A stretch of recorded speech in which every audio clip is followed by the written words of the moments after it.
people can speak their opinion freely and not have to suffer any type of outside repercussions for it because they gave their opinion about something that's occurring within the scene. They are a board member, so each person should vote.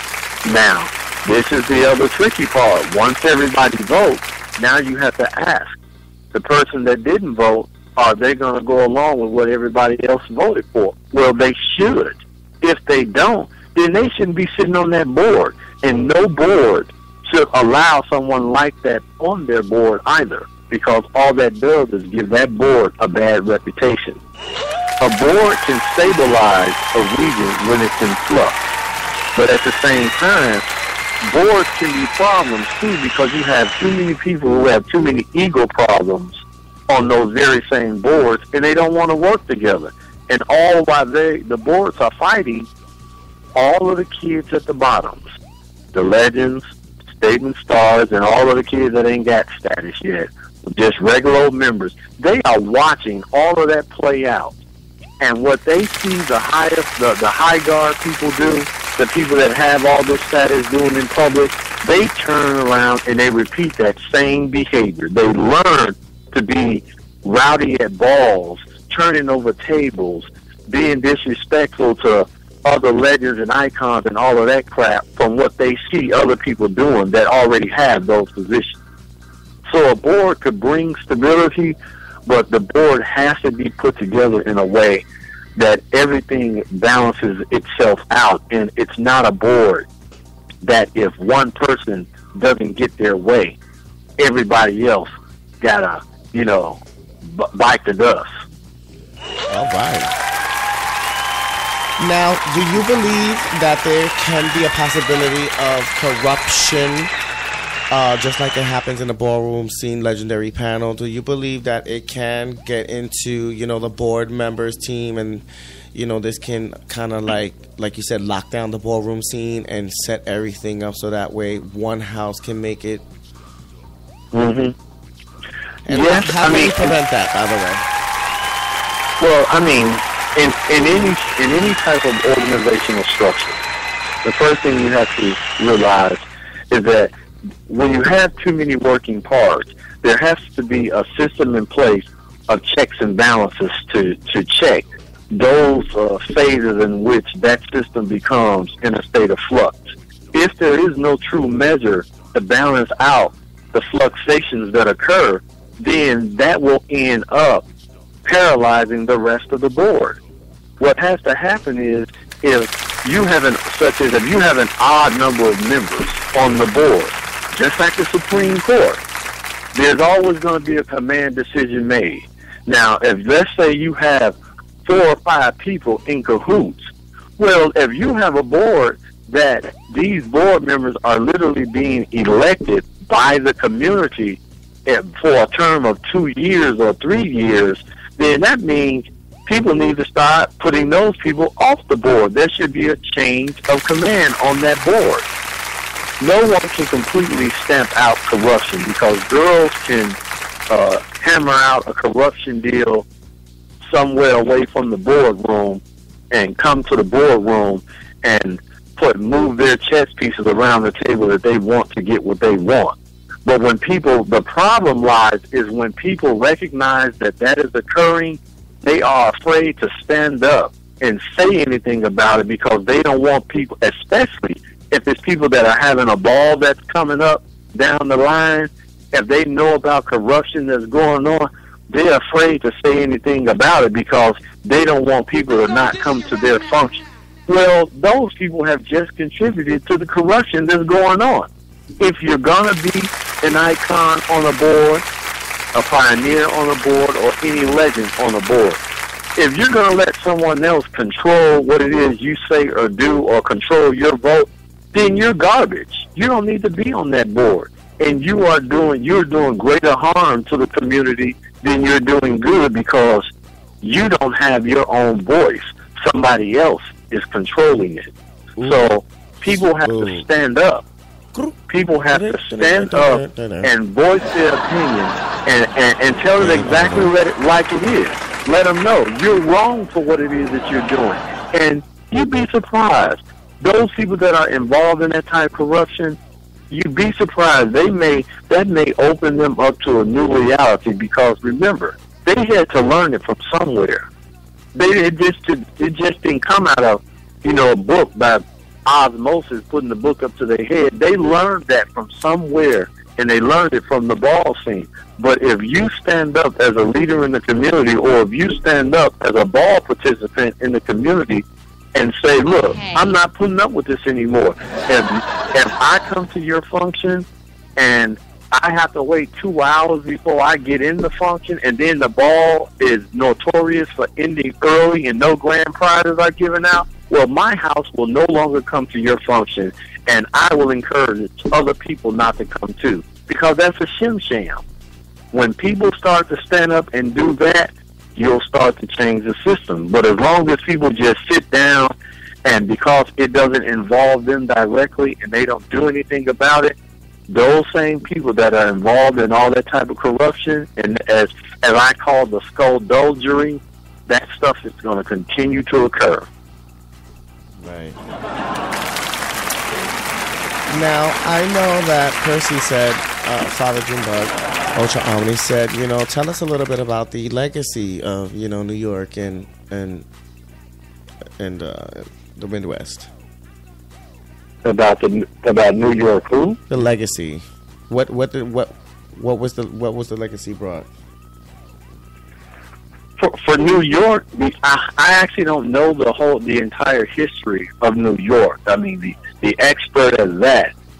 I don't know if there's anyone that even stores as much information as Kevin, because it's like he just spit things out like a computer. So, but I do know that some of the earlier balls that were going on in New York go all the way back to the 1920s and 30s, during that Prohibition period, in which a lot of people were doing a lot of things underground. And the first documentary or movie that I discovered that was about that was titled "The King of the Evening." Right. Now, as far as the Midwest, our region, its legacy extends all the way back to from 1986. But that was a direct result of Wardell Avant-Garde, and when he started the House of Avant-Garde, and then the House of Amin, those were the two power-hitting houses that were going on then. And at the same time, it wasn't just families, per se, just ball kids or family kids. You also had the pageant girl kids, too. You had two types of scenes rolling at the same time, and at some point, a lot of those scenes start to merge together, because a lot of ball kids used to dance as backup dancers for the pageant girls at Miss Continental. Okay. Juicy. Wow. So, it's a lot of it's a lot of stuff we're going to cover. That's why, we're tuning in right now to the hottest station on the Internet Nation, which is ballsingradio.com. Let me get my little promo in. But, some of the things, that are going on in Ballsing, there's a lot of stuff going on in Ballsing, and there's a lot of things that needs to be fixed. Who do you feel should be responsible into taking charge of this and getting, these situations or the negative situations in ballroom scene to come to a closure? I believe that, like I said before, I am the product of chain of command. I went to military high school, left the military high school, and went directly into Uncle Sam's hand. Went in the Army, was in the Army, to the point in which I eventually retired as a sergeant in the Army. It always starts with leadership. Leadership at the top has to come together and put down all of their old rivalries so that they can come together and do something for the benefit of those people that have to come behind them. Because I know I'm not going to be on the ball scene forever. I'm less than a year or two from being in front of a classroom teaching the next generation of scholars as a professor. And I'm not going to be able to go. I'm not going to be able to be back and forth on the ball scene but I will never, be ashamed that I was a part of the ball scene. I'm going to always be proud of that experience. And I believe that when the leaders come together and give up the glory to the next generation, once you become an icon or lifetime achiever and you get all these accolades and you're now in the Hall of Fame, let it go. It's time for you to start molding the next generation of kids. There's this old, they would say proverbs, but I remember attending this session in which it was about the Native Americans. And this professor, she was talking about how the elders of the community, they knew everything about the whole community, who was born to who married who died, the wars and all of these things, the trials and tribulations. Right. But when it came time for them to pass that information on to the next individual who would have to teach the generation after them, they were very careful about who that person was. So it brings me to a quote that I wrote in my book, The 55th Degree, or In Too Many Secrets. And it says, whom can you trust once the gatekeepers have fallen? I throw that out to the ball community. Who can the next generation of ball kids trust when the legends and icons at the top are fighting one another publicly, getting ball kids mixed up in all type of criminality that they have no business doing? Who can those kids trust? So again, it has to take the people that aren't afraid to stand up and tell the criminal element side of the ball scene, enough is enough. We're done. If you're going to continue doing this type crap, my house will not be coming to your function, because I know to be relevant, my house doesn't have to come to your function. We're already relevant. And that's what people don't understand. Ball participants possess the greatest power in this ball scene, and they don't even realize it yet. Now, you're probably wondering, and the listeners are probably wondering, well, how's that, Icon? You know why? Because a ball host can host a function, but if no participants show up, that ball falls on its face. If you are a crafty and shiesty ball host, or a house that's hosting a crafty or a shafty ball, and nobody shows up, eventually that person hosting those type of functions will get it in their thick head. You know what? Maybe I should start doing things the right way, because now people have got wind of what I've been doing, and they're no longer coming to my function. So it works on both. It works on both ends of the spectrum.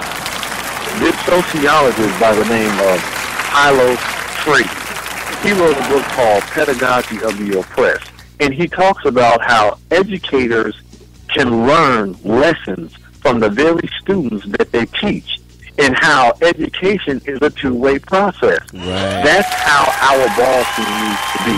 It's a two-way process. Big kids at the top who got all this status, who think they're God's gift to status, they need to start listening to the ball kids when they're saying that they are tired of not coming to functions and having fun, and start doing the right things. And if the people at the top refuse to do the right things, then ball kids need to stop going and patronizing those functions, because when you patronize those functions, even in the name of your house, what you are doing is celebrating the corruption that's going in on the other end of that deal.